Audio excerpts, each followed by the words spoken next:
بسم اللہ الرحمن الرحیم۔ السلام علیکم۔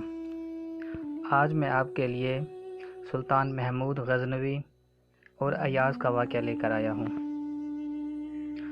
سلطان محمود غزنوی کو مصاحبین نے ایاز کی شکایت لگائی۔ شکایت یہ تھی کہ بادشاہ سلامت، ایاز کی ایک الماری ہے، یہ اس الماری کو تالا لگا کر رکھتا ہے۔ وہ روزانہ اس الماری کو کھول کر دیکھتا ہے، کسی دوسرے بندے کو دیکھنے نہیں دیتا۔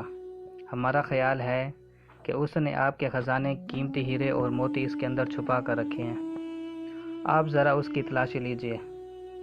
جب بادشاہ کو یہ شکایت لگائی گئی تو بادشاہ سلامت نے اسی وقت ایاز کو بلایا اور کہا، ایاز، کیا تمہاری الماری ہے؟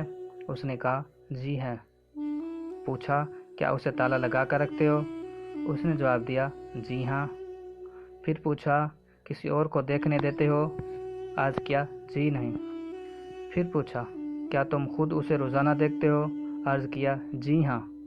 پھر بادشاہ نے فرمایا، چابی لاؤ۔ ایاز نے چابی دے دی۔ بادشاہ نے کسی بندے کو بھیجا کہ جاؤ، اس الماری میں جو کچھ موجود ہے وہ لا کر یہاں سب کے سامنے پیش کرو۔ وہ حاسدین بڑے خوش ہوئے کہ دیکھو، اب اس کی حقیقت کھل جائے گی۔ جب اس کی چوری کا سامان سامنے آئے گا تو بادشاہ ابھی اس کو یہاں سے دھکے دے کر نکال دے گا۔ اللہ کی شان کہ جب وہ بندہ واپس آیا تو اس نے آ کر بادشاہ کے سامنے 3 چیزیں رکھ دی، ایک پرانا جوتا اور ایک پرانا تہبند اور ایک پرانا کرتا۔ بادشاہ نے پوچھا، اس میں سے کچھ اور نہیں تھا؟ اس نے کہا، جی نہیں، بس یہی الماری میں موجود تھا۔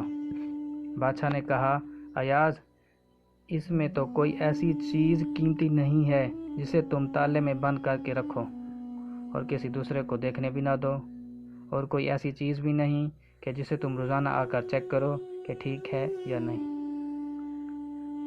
اس نے کہا، بادشاہ سلامت، بات یہ ہے کہ میرے نزدیک یہ چیز بہت قیمتی ہے۔ بادشاہ نے پوچھا، وہ کیسے؟ اس نے کہا، بادشاہ سلامت، وہ اس لیے کہ جب میں آپ کے دربار میں پہلی مرتبہ آیا تھا تو یہ جوتے پہنے ہوئے تھے، یہ تہبند باندھا ہوا تھا اور کرتا یہی پہنا ہوا تھا۔ میں نے ان 3 چیزوں کو محفوظ کر کے رکھا ہے۔ اب میں روزانہ الماری کھول کر ان کو دیکھتا ہوں اور اپنے نفس کو سمجھاتا ہوں کہ ایاز، تمہاری اوقات یہی تھی، تم اپنی اوقات نہ بھولنا۔ اب تمہیں جو کچھ ملا ہے یہ سب تمہارے بادشاہ کا تم پر احسان ہے، لہٰذا تم اپنے بادشاہ سلامت کا احسان سامنے رکھنا۔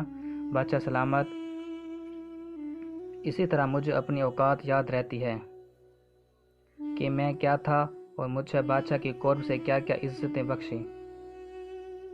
کاش ہماری بھی یہی کیفیت ہو جاتی کہ ہم اللہ تعالیٰ رب العزت کی نعمتوں کا خیال رکھتے اور اپنے اوقات کو یاد رکھتے۔ اللہ تعالیٰ ہم سب کو نیک اعمال کرنے کی توفیق عطا فرمائے۔ آمین۔